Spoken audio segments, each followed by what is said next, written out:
San Antonio has long had a proud history of being a progressive, amicable, diverse, and historic place to live in Texas.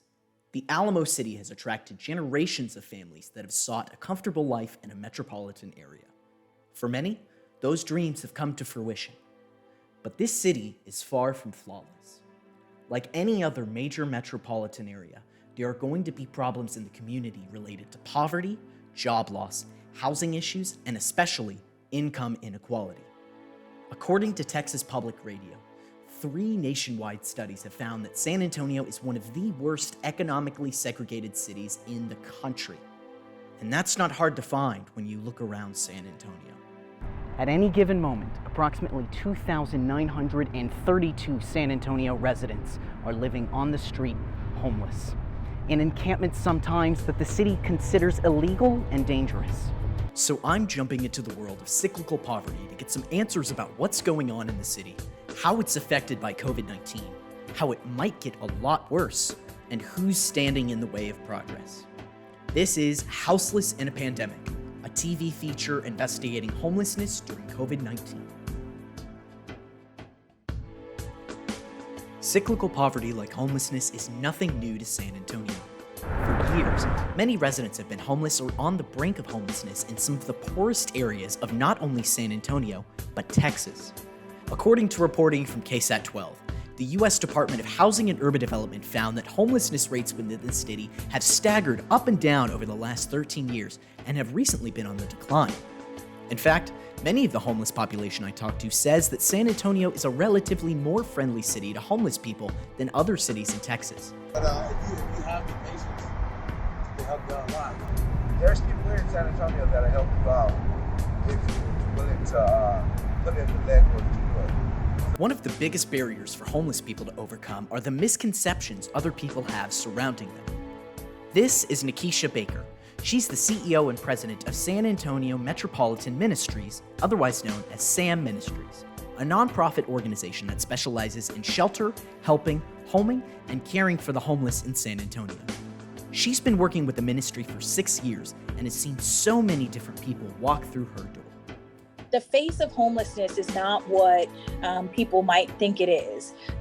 It's really expansive and includes diverse people from diverse situations. We've also found that the fastest growing population here locally of folks who are experiencing homelessness are youth between the ages of 18 and 24. And we know that is largely driven by by young adults who are aging out of foster care. This was the case for both Jason and Blue, 2 men I talked to who have been facing homelessness for the past 15 and 20 years. They've been living near the underpass of I-37 in McCullough after an encampment they used to stay at was taken down by San Antonio Police Department. Blue, a veteran, says he's lost everything to being without a home, and living on the streets has been devastating to his psyche. I hear a lot, right, that people are, they have drug problems or they have alcohol problems, and that if they would just dig in and work hard, that they wouldn't, be homeless or that they could find a job. And in some instances that may be true, but there are also individuals who have, again, severe mental health issues that may have been exacerbated by the time that they have spent homeless, right? So if you become homeless and you spend 5 years on the street and you had a mental health condition to start, it could become tremendously worse because of the trauma you experience while on the street. On top of that, being homeless can actually be extremely expensive. 48-year-old Maverick was asking for food donations when he told me some of the times he's been penalized for just crossing the street. Now SAP won't even let us cross the streets without, oh, here's your ticket. What'd I do?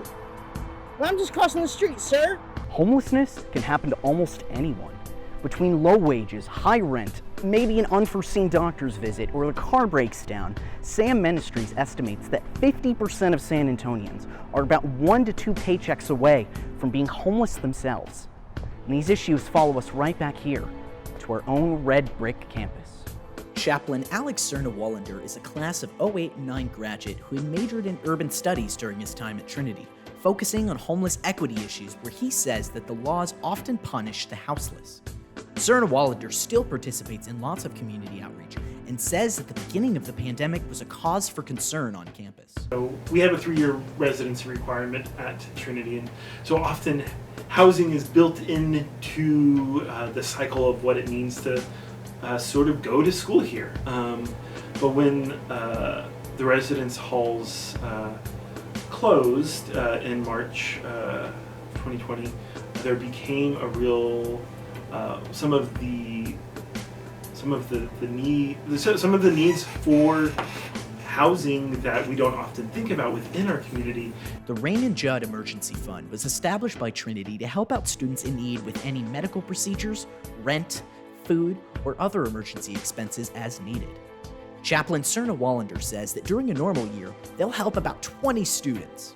But when COVID-19 emerged and campus had to close down, they needed to help over 200. And that's very indicative of what this pandemic has done.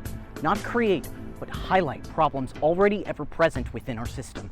Yes, there are problems within the homeless outreach system that are being highlighted, but so many more, like family safety net programs, including unemployment, rent saturation, food insecurity, and only strengthening the digital divide.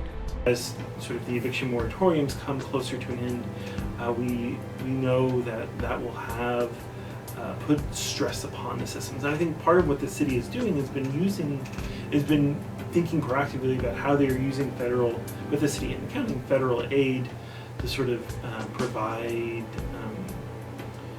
temporary assistance in this. But that aid will run out, and so it's like, how are we as a San Antonio community going to continue to care?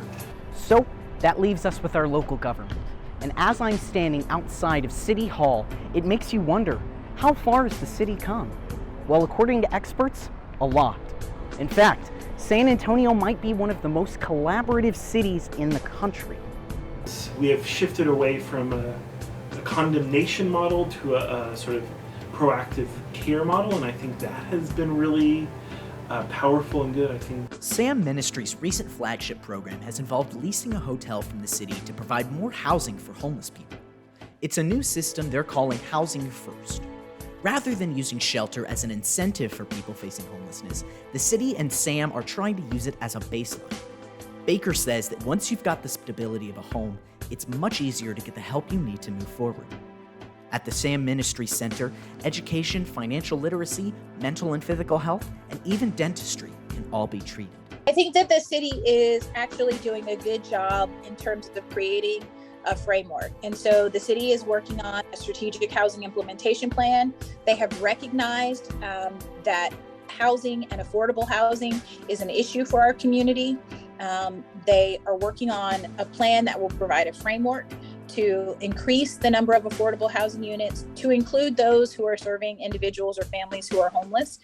And so they're taking the time to vet that plan and build one that we hope will make a substantial difference in our local community. They're making substantial investments into homeless services locally. And so I think that we're on the right path.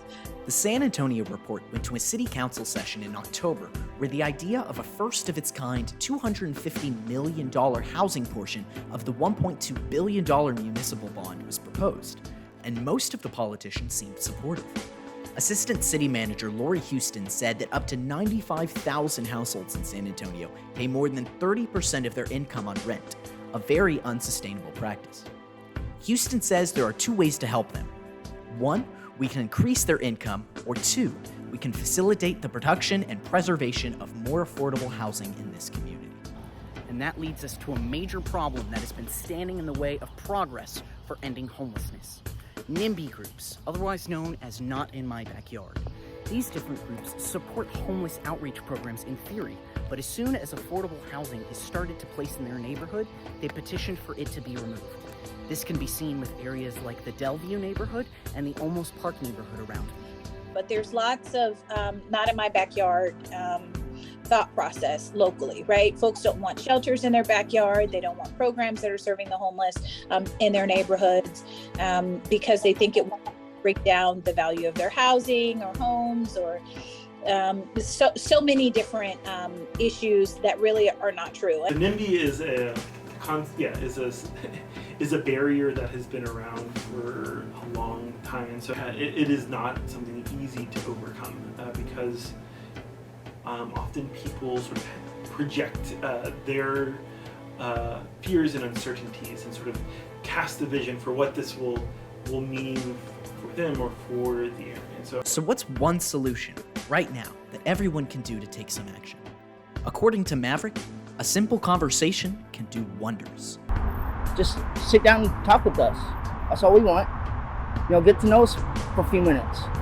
there's often giving people the opportunity to actually have meaningful encounters with those who are experiencing homelessness. As we know in many spaces, relationship building, even if it is not the particular individuals who might be in a space, but relationship building with those who have experienced or are experiencing homelessness, and hearing their stories and understanding some of that on a human-to-human level, I think that is what can really help change hearts and minds. At the end of the day, there's a lot of great options you can do to help the San Antonio houseless population. You can donate your time through volunteering, your skills through organizational outreach, your dollars through donations, and even calling your city councilman and advocating for affordable housing. But a good start is a meaningful conversation. Breaking down the barriers and misconceptions of homeless people is integral to moving forward with making sure that everyone has a home. If the COVID-19 pandemic has taught us anything, homeless or sheltered, it's that our problems aren't as different as we thought. At the end of the day, we're all still human. I'm Devin Karp, reporting.